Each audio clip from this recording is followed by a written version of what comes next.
The Isle of Man is a place of natural beauty, a place I'm proud to call home.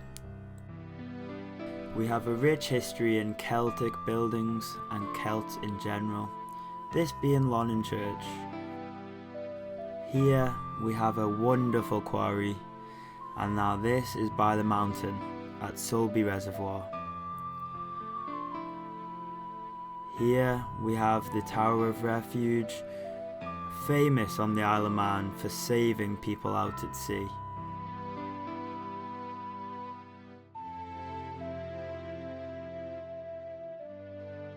We have the promenade, absolutely phenomenal, money pumped into this. And now we have the Witch's Mill, slowly fading in. This has plenty of rich history. Historic, enchanting, you name it, we have it. Here is Nobles Park. This is the foundation of what we are going to be working on today. This is the skate park, my old natural habitat. It's very run down. There's almost nothing to it anymore. Rusted buildings. Oh, Jamal, going for a slide. Woo! Here we have the box with 3 lips to it. And if you see closely later on, I'll show you the damages. Here we have the quarter pipes, the lip, and the non-existent half pipe, which used to be there. In and around we have the unused courts that we don't even have nets for. No tennis nets, no netball. Oh, there I am, almost crashed. Going back now, we'll walk through the park so I can show you in depth what is truly going on. Graffiti, run-down, wet metal ramps, which is not what you want when you're on a scooter. Not so bad on a bike, but a scooter, I have indeed smashed my head on these ramps before. Couldn't see, someone put their bum in my face. That's a memory that will live on for the rest of my life. This is me as a child, living my best days, as a teen, living my best days. Now here we have the lip, which is completely eroded and not even connected to the ramp. How is that safe? How has the Douglas Borough Council gone through this park every day and not commented on the safety of the park? It's crazy, absolutely crazy. To show the distance of my house, there's the park and that's my house. Now that I've given you a walkthrough of the barren skate park itself, I'd like to talk history of the park and just what it means to me.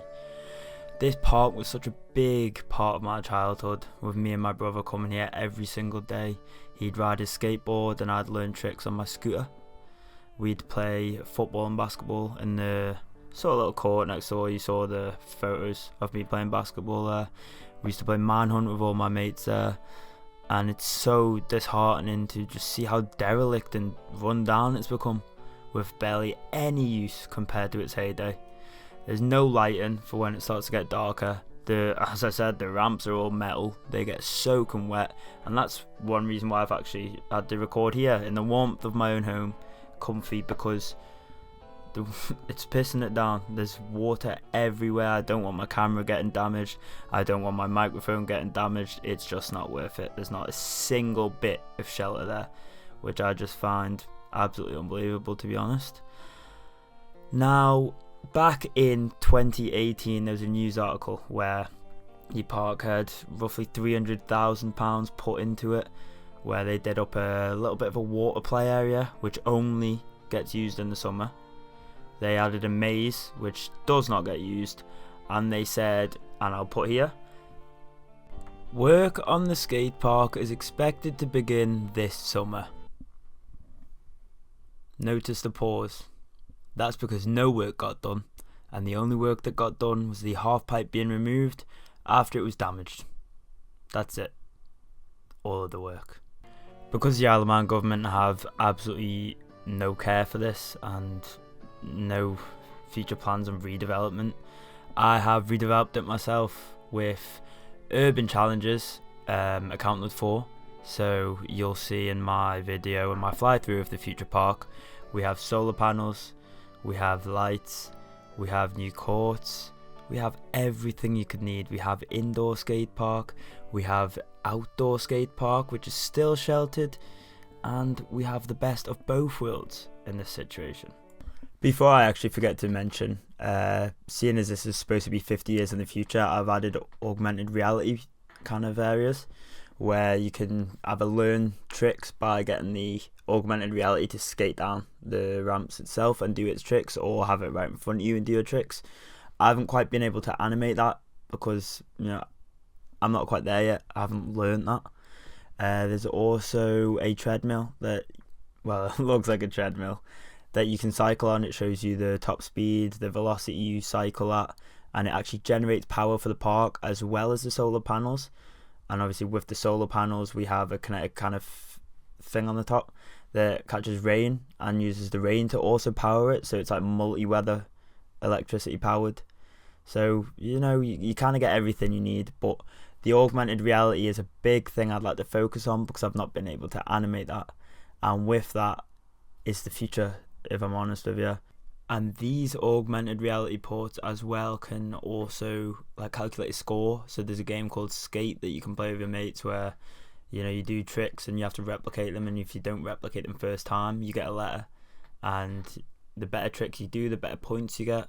So that comes with the augmented reality, and you can see it. I've just used the TV for it at the top. So please enjoy this fly through of my park.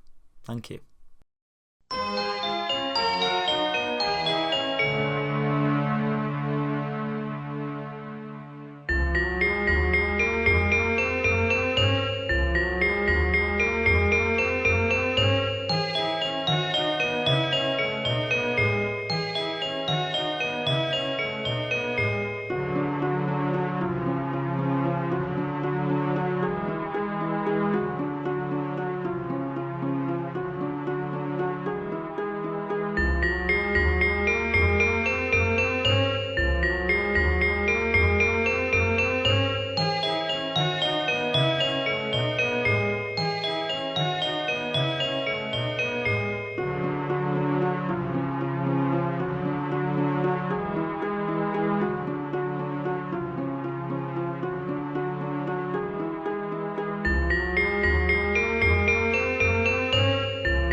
I just want to say one last time, thank you for giving my documentary a watch. It's been a pleasure making this. I enjoyed, you know, the fly through of my park. I enjoyed designing the park, designing something close to my heart, you know what I mean?